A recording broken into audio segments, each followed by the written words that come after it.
Claire Castro sa mga bashers, mga garapata. Alam mo para tawagin mo yung nagpapasuweldo sa'yo na garapata. Napakataas mong tao. Ay sagutin ko lang ng last na sagot yung kay ano, kay Rowena Guanzon saan napunta yung trilyon na inutang ni BBM. Wag na po kayo magtatanong kay Attorney Claire. Hindi nga masagot kung anong barangay yun na drug free. Alam niyo kung bakit hindi na masagot? Eh, aangal yung ano, yung mga drug free. Halimbawa, nasabi niya. Halimbawa lang halimbawa, Barangay Muson halimbawa. Eh, tapos drug free na pala nung panahon pa ni Digong, di ba? Papalag yung mga taga Muson, hindi naman kayo nagpa-drug free sa amin eh, si Tatay Digong. Yun eh, kaya hindi nila mabanggit kung ano-ano eh. In general eh. Binisto ka na ni Aiden. Ngayon ko lang napagtanto boss na Puff Diddy level tong si Auntie Claire. Bakit naman Puff Diddy? Thank you sa pa-coffee, Miss Jads. Mabuhay kayo. Boss Bads, pag napanood mo yung interview kay Chabit, itapik mo bukas. Ang ganda na sinabi niya tungkol kay BBM. Actually, napanood ko yung ilan eh, no? Nakalimutan ko lang itapik, pero total na, no? Para ma-share na lang natin sa kanila. Grabe pala, no? Si Chabit pala may sagot ng mga pa-airplano ni BBM nung eleksyon, no? Mga airplano niya raw eh, nagamit lahat eh. Tapos nung nanalo, hindi na raw siya kilala. Last niya na raw yun na tumulong sa mga Marcos. Si Chavit din daw yung parang nag-organize nung mga local government. Kasi matagal na sa local government si Chavit eh. Yung kakilala niya ng mga governor, mga mayor. Grabe, no? Gamit na gamit lang talaga. Nung nanalo daw, hindi na raw siya kilala eh. May Alzheimer. Late ako, Boss Buds. Natalakay mo ba yung blanco na papers ni Auntie Claire? Yung kaninang hapon po yun. Kaninang umaga kong topic yun. Isa din siya sa nabudol. Correct. Parehas pala ng common denominator, Doc Badong, si Senator Puff Diddy. Coms at si BBM, mahilig silang dalawa sa party-party. Hindi ko pasensya na, hindi ko masyadong ano yung kay Puff Diddy. Nagka-Alzheimer's na. Idol Buds, may peking congressman pala ngayon, Abante Peke. Mayor's League. Tsaka governor, matagal din po naging governor si Governor Chavit. Beatrice, baka matulad si BBM kay Sleepy Joe Biden. Kaya nga Roro, hindi tumatanaw ng utang na loob si BBM, mangga to the max. Yan po halimbawa, no? So, bukod po kay BP Sara, eto po, nagpapatunay si Chavit Singson. Mismo si Bangag, aminadong talo sila, kaya paanong majority ng Pinoy ang pabor sa impeachment? Baka naman yung sinabi nila, puro pinklawan, kaya ganun. JC9, tignan mo mismo kung sino yung nag-survey. Hindi naman lalayo na yan eh. Tignan nyo lang kung sino yung nag-survey. Kung may credibility ba yung mga survey company na yan. Hi po Sir Buds, ano pong masabi mo sa bili ni Tatay Digong?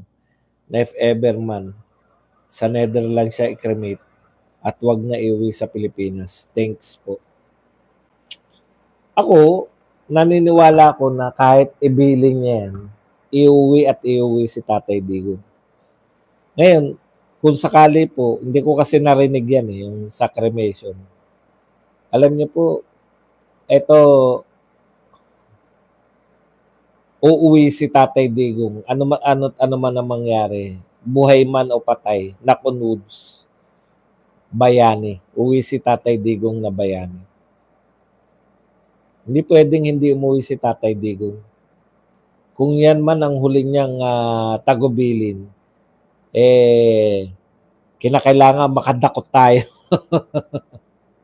Makadakot tayo ng kahit isang kutsarang abo para mailagay natin. Parang ala Jose Rizal, 'di ba? Yung sa Luneta. Hindi naman dun ang original, para sa kaalaman lang po ng lahat, hindi po dun ang original na nilibing si Jose Rizal, sa Paco Cemetery po. Pero nung naitayo na yung bantayog niya, dinala yun para dalhin yung mga buto ni Rizal, dinala ron sa Luneta para dun ibaon. Si De Lima isang bayarang kipay. Grabe, more pindot. COMELEC appointed yan si Beno Cabante, hindi legit ang pagkakaupo niya. Si De Lima isa pa yan si Namo Cabante, hindi siya binoto pero siya panalo at uupong congressman. Wala na bang latest picture ni Tatay Diggs? Ay, bawal po eh. Bawal po yatang picturean. Na ano ko po, na-realize ko na pag yung umiinom ka ng mainit na tubig, para ka lang din nagkakape.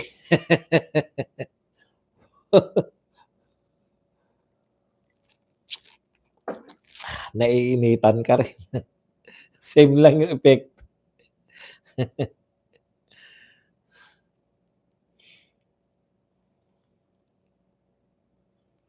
Hot water therapy, hindi po.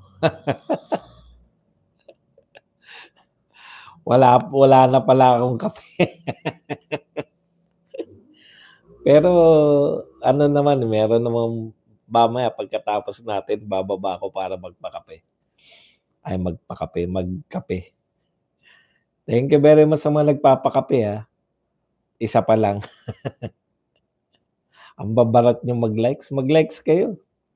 Libre po yung likes, kape lang yung may bayad.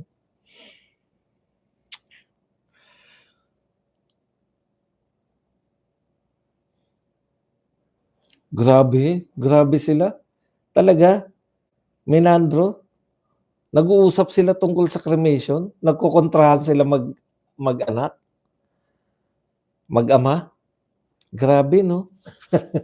Hindi ko po ma-imagine na mag-uusap kayo 'no, tungkol dun.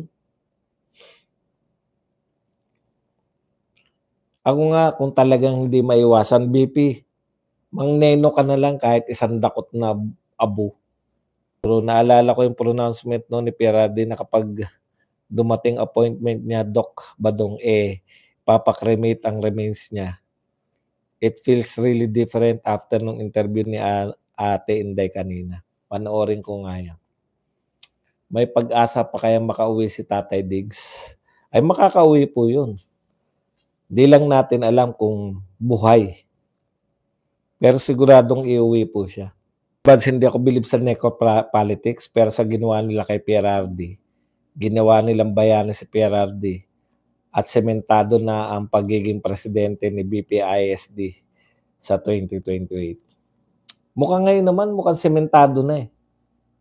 Alam niyo po, ang tangi pong makakapigil sa election for president ni BP Sara, impeachment lang po. Di ba? At yung impeachment po, malabo na po yan. Matuloy man po yung impeachment proper. Kasi tignan nyo, para ko na nakinikinita, magde-deliberate, halimbawa, magde-deliberate po yung mga senador. Paano nila tatalunin sa debate si Marcoleta? Ito po karamihan po nitong mga senador na to. Tatakbo pa yan, may balak pa po maging senador yung mga yan o mas mataas pa ang posisyon sa 2028. Kailangan po nila yung boto ng Mindanao at boto ng Visayas. Nakita na po nila yan sa kaso nila Tolentino, sa kaso ng mga nung simula ay malalakas pare-parehong alyansa na hindi po ubra na, lalo na ngayon. Nakakulong na si Tatay Digong. Hindi na obra na mag-anti-Duterte sila. Tapos makikita nila kung gaano kagaling si Marcoleta na mapapahiya po sila sa tao, eh. Live po 'yan, magde-deliberation sila. Hindi nila puwedeng hindi pag-usapan. Nag-motion yung kampo ni VP Sara na ipa-dismiss. Hindi po nila puwedeng i-ignore 'yun. 'Yan po ang una nilang pag-uusapan 'pag sila ay nag-impeachment court. At si Marcoleta ay senator judge na. Sino po ang makakapagdebate kay Marcoleta? Mapapaikot si Marcoleta na kung pina-dismiss ni Marcoleta 'yan dahil sa grounds na illegal. Hindi po kasalanan ni VP Sara kung ika-4 na impeachment ang pinasa nila. Yan yung problema ng House of Representatives. Kontrolado na nila yung House of Representatives. Feeling nila kontrolado pa nila si Chis. At yun naman talaga yung tingin nila talaga.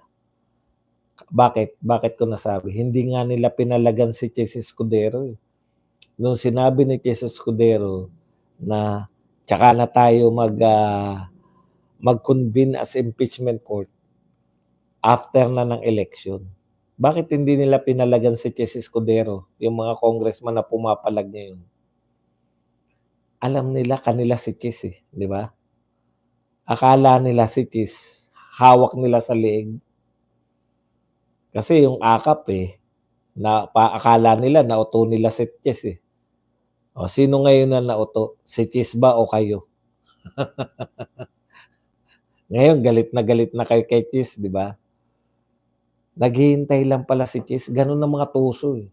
Oo, gano'n tayo, eh. Isip nila gano'n naman natin 'yan si Chis, eh. Siyempre para lang walang masabi yung mga Duterte, gano'n siyempre, di ba? Hawak natin 'yan. Puta, natalo sila sa eleksyon. At sa Mindanao, 0 yung alyansa. Teka muna, ibang usapan na 'to. Survival ko na 'to politically. Bakit ko kayo bakit ako lalaban sa mga Duterte? Nakasalalay sa kanila ang survival ko.